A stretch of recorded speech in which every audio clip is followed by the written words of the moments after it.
So this is really the slide that should come after problem solution is the market. And well, I'm just going to be upfront. I like this slide. Okay, what do you like about it? I like the fact that one, top-down analysis, we start off with the whole TAM, $348 billion database services. That's how much everybody's spending. I get it.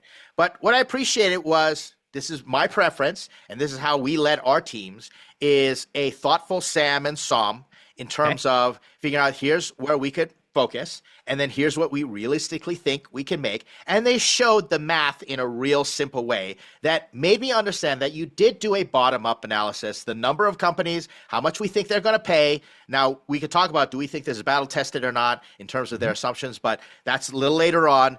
But to me, I was like, okay, this I can get behind, at least accepting this information. It didn't confuse me. And I said, all right, if you thought it through, we can move forward with this. Do you feel like if everyone in the world stopped today and only paid for their services, only paid for Gray Beam's services, that they would make $348 billion? 340? No. Then it's not a TAM. Let's talk about that, okay? Your total addressable market can't be for stuff you don't sell. Yes. Let's go. A lot of people hear that and they say, wait, huh? It can't be? Think about that. It's actually really simple math. And when I use that query, people like instantly go, well, shit, okay, that makes total sense. Let me give an example to illustrate, and then you can address it. Yeah, we please. see this all the time. We see the sports industry is $3 trillion, or the travel industry is this amount, and that's my TAM. And that's illustrate what Will said. That is not your TAM because they're not spending all the money. That could be everything from buses to tickets to equipment to venues and all those things. So that's the reason it doesn't apply. You bet. Your total addressable market is the amount of money that you can capture. Now, that's not the amount of money that you will capture. That is all the money being spent on stuff that you sell, right? Or stuff that money you could potentially capture. It's just that simple, right? It stops when it stops becoming money you could capture. It stops when it involves money for stuff you don't sell. Mm-hmm. It stops when it becomes money for stuff you don't sell. So when we go back to that slide, I'm not going to belabor this point, but when I said, hey, does that $348 billion include stuff that Gray, I just blanked on it again. I got to put your name on every slide, by the way. Gray Beam. Gray Beam, stuff that Gray Beam doesn't sell. And you're like, yeah, it does. Then it's not part of your TAM. Yes. Now, I think where I got confused, I thought this was $348 billion spent exactly precisely on, now you made me think it through, but if somehow this is the data that's $348 billion specifically spent on data warehousing for developers, then that would be a pass. Correct. I agree. Yeah. Also, $1.2 billion on cloud data warehouses. There's no way that number is true. Yeah. I only say this, and by the way, I have no possible data point here. This is me just spitballing. Just I've been doing this for a very long time, and I've seen a million TAM SAMs on a million different markets. And so I could be 100% wrong. But whenever I see anything at the enterprise level, these numbers always have a lot more zeros to them.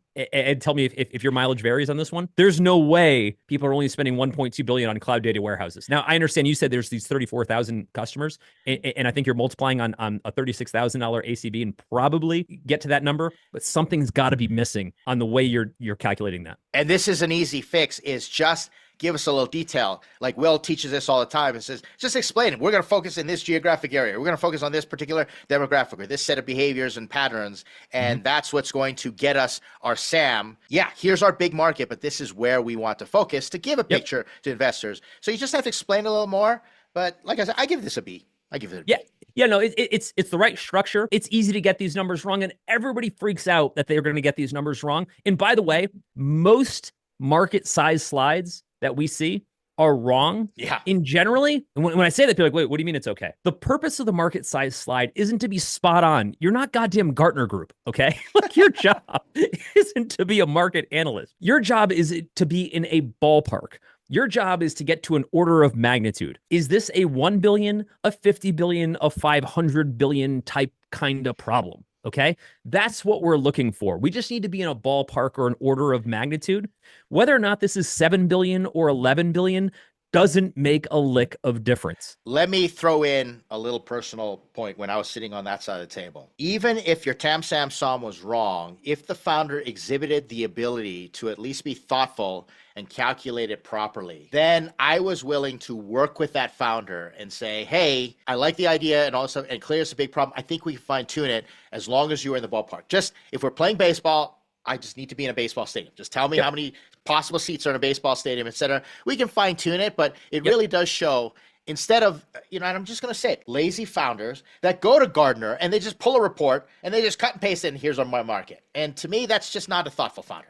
I agree. And look, at the end of the day, no one actually does know. That's the funny thing. People are like, oh, well, there must be an actual number and everybody's set on it. That's not it. As an investor, I just need to know roughly how much money do we have to play with. The Yes. actual value is probably never going to get recognized if we're being honest, but I just need to generally understand what kind of money is on the table.